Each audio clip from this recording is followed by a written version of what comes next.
Hello everybody, my name is Zen, and it is Thursday, May 31st, 2012. You're watching GLHF episode number 15, where we get to play whatever game we want on Thursday of every week. This week we're looking at yet another beta. Last week we looked at the Torchlight 2 beta. This week we're looking at the FireFall beta. Now, FireFall is a third-person shooter MMO, and it's got a very unique graphic style, it's got a very unique gameplay style. I thoroughly enjoy it, but this video will only be going over the things that I have experienced thus far in the beta. So we're going to create a new character. I already had a character made, but I don't want to do that because I want to show you the beginning. So you can choose between male and female. This is all also pre-recorded content. It's much easier to show you guys MMO this way. So you can change the voice, which is really cool. That's important. You can call out for, like, you're changing ammo or you need a medic, so having your own little voice is a pretty unique feature that I quite like. Skin color, of course. Then you've got your faces, your eye color, your hairstyle, your hair color. Because I'm playing a chick, there is no facial hair stuff, but there is options for it for the male. That's how we do it. Now you see me switching between the different classes here. You don't actually make your class on the character screen because it's really unique, but you can actually change your class in the game whenever you want, which is quite awesome, really. It's got a TF2 feel. You've got like a medic and like a heavier guy with a machine gun, and then you've got an assault class and recon and stuff. It's like TF2 on crack MMO style in the Starship Troopers universe. It's really cool. So we're just gonna create this character, get my hair color I like, and you see me there. I'm like, oh, I can't actually change my facial hair. I was hoping, but you can change the color of your suit, which is also really cool. I decided to go with something very vibrant. Well, vibrant, I mean colorful. The game itself is very vibrant and colorful. You won't necessarily see that when we first go in, because when I log in, it's nighttime, and that sucks, because it doesn't really show off all of the colors, but the game does have a day-night cycle, and because of that, I'm gonna, later on in the video, show you the daytime and the dawn and stuff, and oh my gosh, this is a pretty game. I actually hijacked another computer in order to record this, because I wanted, oh, my name is already taken by myself, because I already have that character name. I was hoping. But we're going to hop in the game, and like I said, later on in the video, you can check out the day stuff, and it's just really pretty. Had to hijack a computer in order to even run it. I ran it at 60 frames per second to record with, simply because I wanted to show off how smooth the game actually is. Just, it's not optimized. My game can't, or my computer can't run it. So there's a little bit of quest dialogue here that I'll let you guys listen to.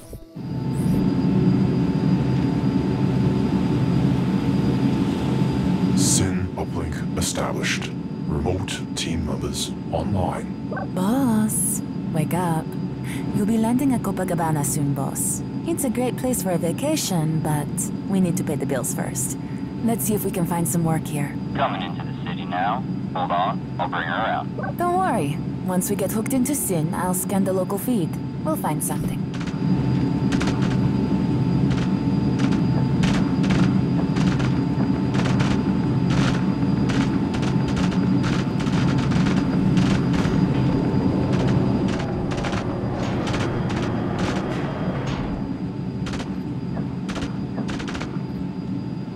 Boss, SYN is still down over much of this region. We'll have to patch in manually to receive missions and get data flow. I'm pinging you a waypoint where the SYN tower is located near the center of the resort. So as you can tell, I would say that the voice acting is really good, and for a guy who plays a lot of games with voice acting in them, mainly BioWare games which are known for the voice acting, then I would say it's top-notch.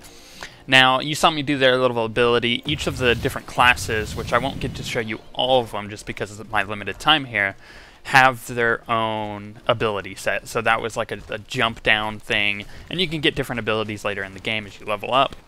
I'm on my way over to this little checkpoint where we'll hear more voice acting, and then I'll get to talk to you more extensively about this class. You also see that I have a little jetpack or rocket boots, whatever you want to call it.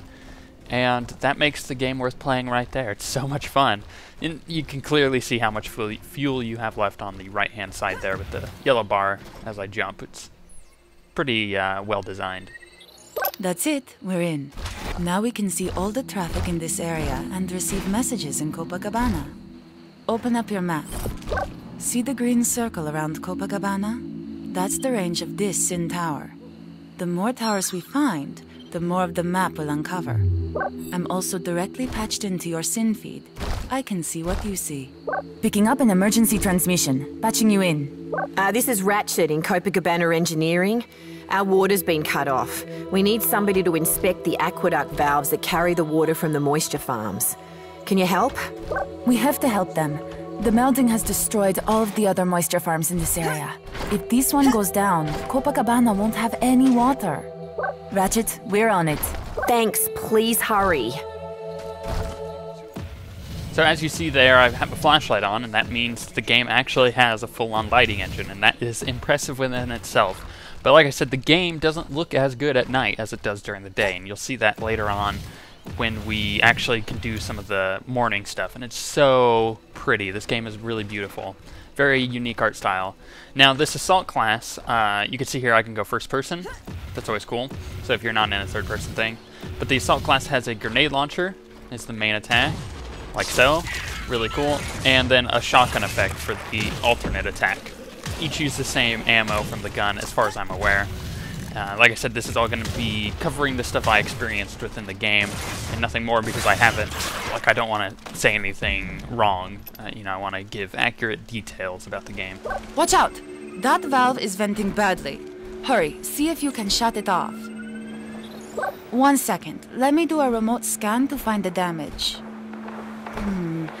This valve station is ruined. I see the data now. What a mess. Clear out some of these Aranas so they stop mucking around with my valves. Okay, so now we just got to kill more of these guys. In order to do that, I'm just going to break their little, like, egg sack things. What the heck are those? But it's kind of cool. I can just shoot a grenade and it explodes and enemies comes out. So I've got a few seconds here where I can just talk over these guys because it's hard to adjust the volume while I'm shooting. I wasn't able to adjust the volume in the game for whatever reason. This is beta, so if you see any weird bugs or texture fade in and stuff like that, it's because it is beta and it's just not optimized. Things just don't work. It's, you know, that's what you should expect in a beta. So like I said, I wasn't able to adjust the voiceover volume with everything else for whatever reason. It just wasn't doing it. So if I'm ever shooting and they're talking, I'm not going to boost it up. You can read the subtitles. Sorry, but let's get to the more important stuff. Let's talk about the combat in this game. First of all, I love it. It reminds me a lot of Terra, because in one sense, you're not having to target anything. You could do just complete splash AoE damage and all that kind of stuff. But they really do a good job of making it feel like a shooter. It doesn't feel like an MMO. It feels like I'm playing like a single-player shooter. And it's really fun. I love the heck out of the combat. Like, you saw me just, like, smash that guy. You get all these really cool abilities. Now, for the classes, you've got this Assault. You have a Dreadnought, which is like a heavy from TF2. You have a Medic, which, you know, is what it says. Then you have, like, an Engineer. That one's pretty cool. You can throw down turrets and defenses and stuff.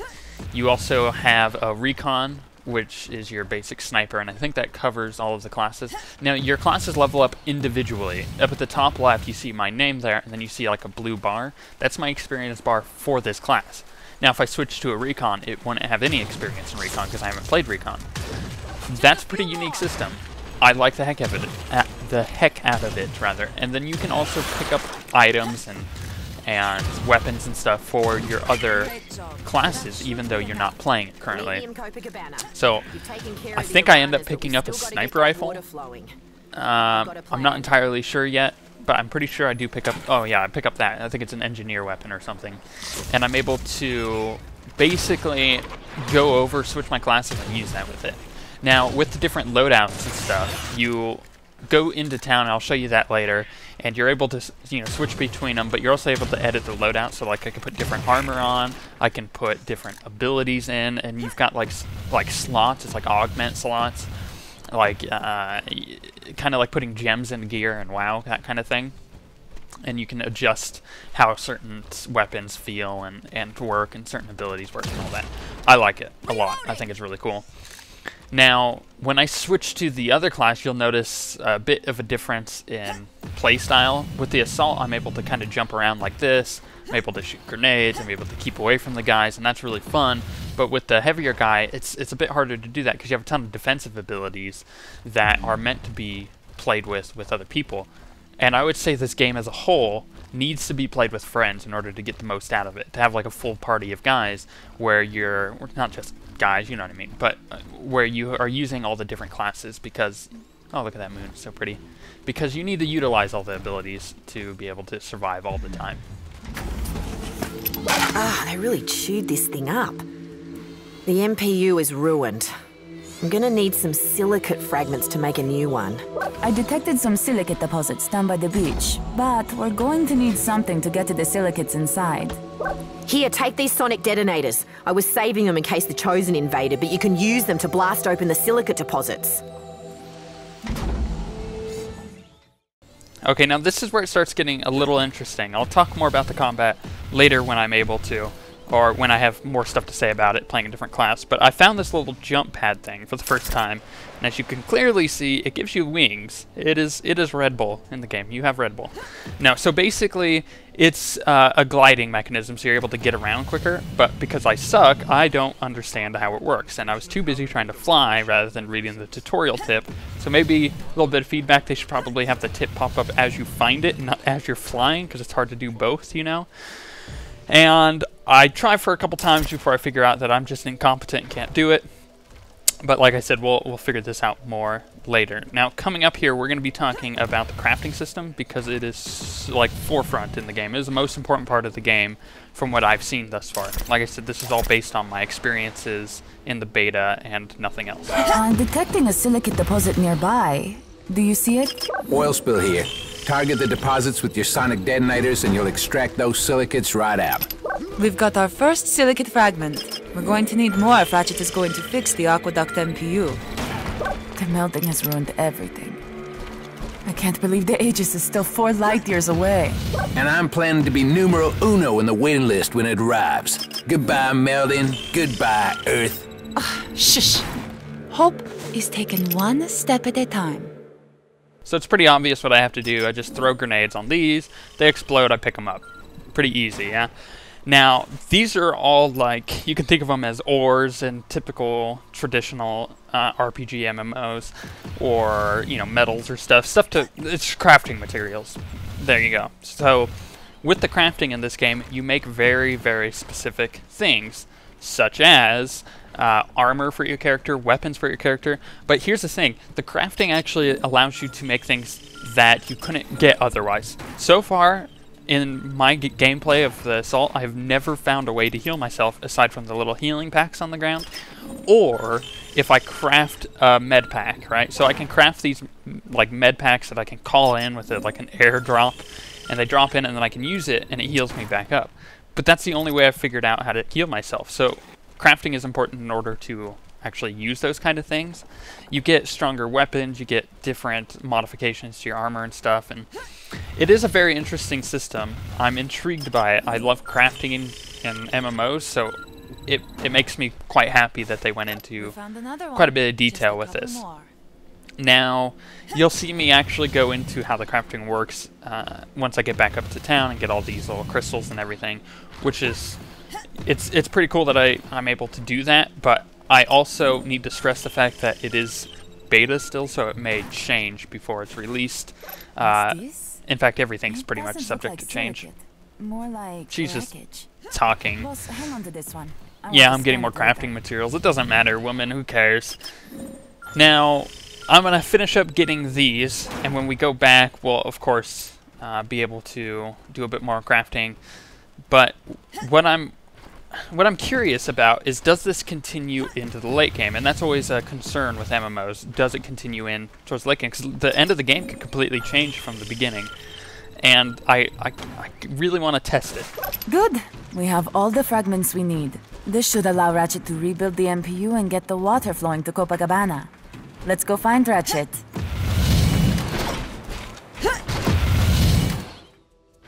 Now, like I said, I would love to test that theory of whether it's going to change or not. I just don't have the time, and it's unfortunate that I can't look at this game further in detail.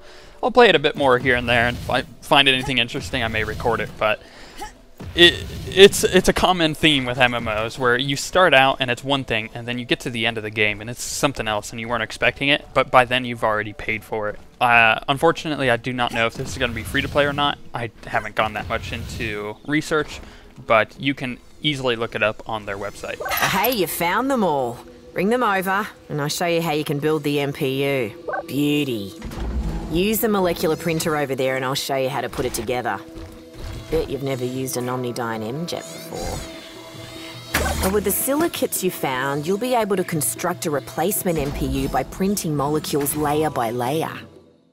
And that's exactly what I'm going to do. So you go down, you find what you need to craft, you drag it over into the slot. It takes time to create. That's why they have multiple slots there. So it's Farmvilleism is what I call it. Don't like that system, but you know, what can you do? And you can purchase another slot there so you can make it go quicker. And then once it's done, you put it back in your inventory by just clicking, I think it's extract or something like that. Well, you'll see in a second here when it finishes. And bingo, Bob's your uncle. It's done. We'll need to take this to the master valve station and install it. It'll propagate the changes to the other valves via SYN, and everything should be fixed up.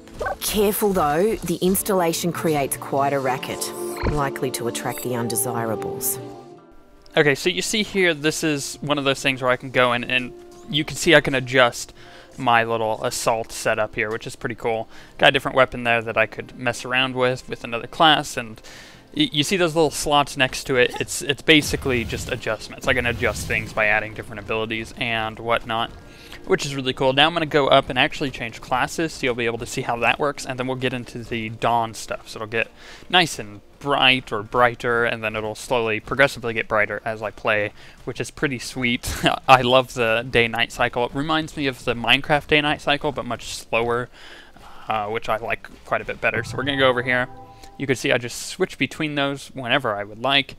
They have all the classes there, and we'll probably do Dreadnought because it's the most fun, but we can always look at the other classes and how it works. Hear the awesome sniper rifle sound. Oh, man.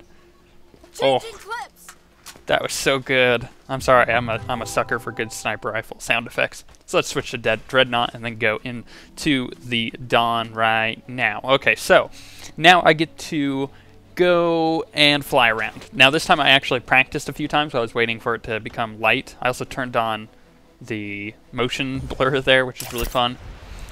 And it's so much better. Oh, Zen knows how to fly. Oh, now you can't make fun of him. Oh, in your face.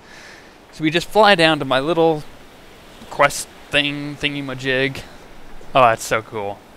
Favorite part about the game. 10 out of 10. And we're gonna do this. Unfortunately, like I said before, you can't actually hear the voice acting because I'm shooting over it, and it's super loud. But this character gets a chain gun and also gets like a couple shield abilities. It's more of a tank than anything. Oh, so good. I prefer the grenade launcher. Assault's my favorite class thus far. I haven't really played much of the others, however, so just from what I've played, I really like the Assault more than any other. The Dreadnought's cool though too. Like I could do that, put on a shield. Just a lot of fun. Now we're ending we're nearing the end of what I'm willing to show you guys. I would go a bit further, but I just don't have the time. I also, it takes a lot of editing already to do this. Now, this is more of a sneak peek or a preview of the game than it is an actual in-depth look. So I apologize for that. It's just really hard to get good MMO footage. It's just the thing about MMOs is you can't really go into detail because, like I said earlier, the game could completely change once I get high enough level. But this is what it is in its essence, right? Combat's really fun. You get good guns. You get good classes. The game looks good. Like, oh man, such a beautiful looking game. They didn't go with a realistic look, which I appreciate. I like this more cartoony, cel-shaded type style. And I would really love to play this with friends. When I get more invites to give people, I will totally do that. I plan on getting some of the guildies in, and we'll probably do a video or two to show you how it kind of works with having other people in like a group, because it helps out a lot having like a medic to be able to run around with you, or a sniper to be able to cover you. So we're going to come up here, we're going to look at the very beautiful scene as the sun rises. Really good effect, I must give them that. It's really good looking. So then I'm going to fly over, I say fly, but more like jetpack over, to go do this other mission that I have. And it'll pretty much wrap up there, but the last thing I wanted to point out is just how smooth the game runs. I mean, I know it's not optimized. I'm hijacking someone's computer in order to be able to run this properly with all the full settings and all that nonsense, and to run it at 60 frames per second, which is, I say any game is made to run at 60 frames per second. It just feels better, smoother. But the thing is that this game is probably the most fun I've had in a while on an MMO. Hands down. And really, that's what you need to ask yourself when you're playing an MMO, right? Because if you played for a month, right, and it was a subscription MMO, you paid $15. Did you have fun during that month? Was it worth your $15? Would you resubscribe? That's what you need to ask yourself. You shouldn't get into the habit of just playing to play. You should get in the habit of asking yourself, am I enjoying what I'm doing? Because if you're not enjoying what you're doing, then why don't you keep paying for a game? But like I said earlier, I don't know if this game is free to play or not. I would love to look that up, but I couldn't find any information on it from what I looked around. I also don't know the release date. I don't think there is one set. But you can go sign up for the beta at FireFallTheGame.com. And I guess we'll wrap it up here while fighting giant bees, being covered in bees, because you know, that's the fun thing to do. It's actually much easier to do on the Dreadnought than it was on the Assault. Because the Assault class, you have to like lob grenades at them, it's really hard to hit. Once again, the whole party thing comes into handy there. If you have a party able to take out different enemies, then you're more suited to probably continue leveling, and the map expands as you level as well. So this isn't just the only area you see, it also goes into a more jungly area as well. And I'm sure the day-night cycles are affected there. You know, more dark in the jungle because of the trees overcover and stuff, so you have to use your flashlight to great effect. But I think other than that, that wraps it up for this week. We'll be back next week with more GLHF, and we'll see you guys next time.